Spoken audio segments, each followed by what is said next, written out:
I am white. My skin is white. I am white. I didn't know where to begin this reflection. I was sitting with many books around me. I'd pick them up and I'd read some. I laid on the floor with the pen in the hand, and the words that came to me and wanted to be written down before anything else would come was, I am white. They are words I cannot forget or take lightly, just as I cannot forget the words that we just read in the Declaration of Human Rights. All human beings are born free and equal in dignity and rights, and everyone has the right to life, liberty, and the security of person. So my first real consciousness of an introduction to racism in our country came when I was a novice in my Franciscan community, and I spent 3 months in 1985 on a mission experience with our sisters who were living in Lexington, Mississippi.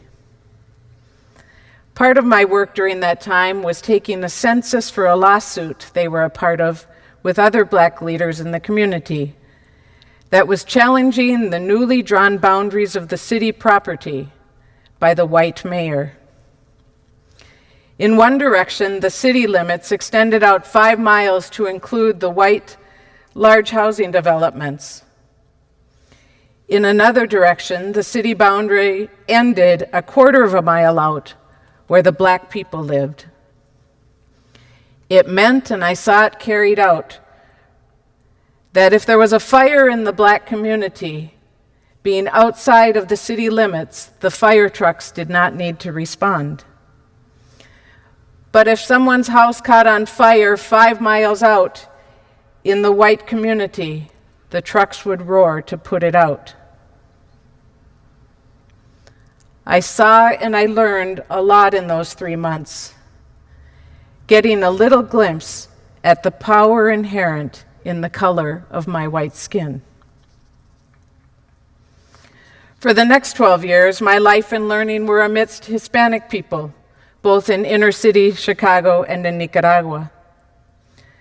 Though their history is different than the African American community, the Hispanic community knows too the cruelty of systemic racism and oppression. And I came to recognize the unquestioned power and authority they gave me as a white person. Not only a white person, but a religious white person.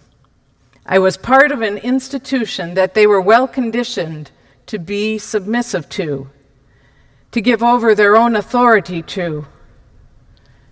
After all, were we not considered closer to God? I look back on those initial experiences and recognize that a few scales fell from my eyes to see racism in action. But I know I did not really comprehend my place in it. I considered myself a good person. After all, wasn't I there in Mississippi on a mission experience as part of my path to give my life to the poor and oppressed? Didn't I choose to work in Chicago and Nicaragua, to live among the poor, to help them, to bear witness, to empower, to be in solidarity, to alleviate suffering, like Jesus and Francis did? I look at all those words right now, and they just don't cut it. As most of you know, I have now lived in the Tenderloin for more than 20 years. The Tenderloin, where there is a concentration of people living with the consequences of poverty and homelessness, where there are thousands of men, women, and children experiencing poverty and homelessness rooted in racism. A couple of weeks ago when I was ill, Alex Starr read my reflection here at the service. I shared in the reflection of a morning in Nicaragua when I awoke and looked out into the barrio where I was living, and I said to myself, I don't ever want to wake up where this reality of poverty and injustice, is not before me. That is true, but it is not just a nice altruistic desire. It requires an everyday yes from me if I am ever going to really get it. If I am ever going to really understand what keeps racism in place and how I am a part of perpetuating it in my very well-intentioned actions and ways of speaking and working every day. If I am really going to participate in addressing the poverty and injustice so visible in the Tenderloin and so many other parts of this country, I need to wake up and be engaged in places where I not only see, but I hear. I hear Ramu and Cheryl and George and Jackie and Ron and Stephanie, Roy and Selena and thousands of others tell me what it is to be Black in this city, in this country. I need to be challenged when I unconsciously protect and defend the nice white folks, whether they be doctors or ministers or nonprofit leaders, including myself, who are silencing or dismissing the experiences of people whose lives are damaged every day and for centuries. As faithful fools, we seek to be more than another kind and innocent and charitable nonprofit organization who wants to help poor people. Sitting near me in my pile of books when I was writing this was also an article from the 2001 UU World magazine. It was a magazine that was writing about community ministry and also on the work of as faithful fools. It was featuring the efforts of Kay Jorgensen as UU minister and co-founder of Faithful Fools.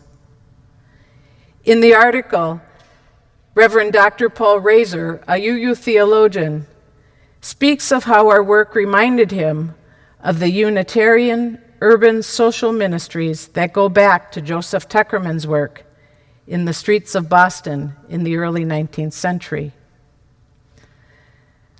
Buddy notes when speaking about Kay as a UU minister in this work, he said, "There's an important difference. Kay's ministry is important theologically because it reveals a tension in our UU history. Religious liberals have always been devoted to direct social action, yet they often identify themselves with the dominant middle-class culture, the very establishment they seek to change."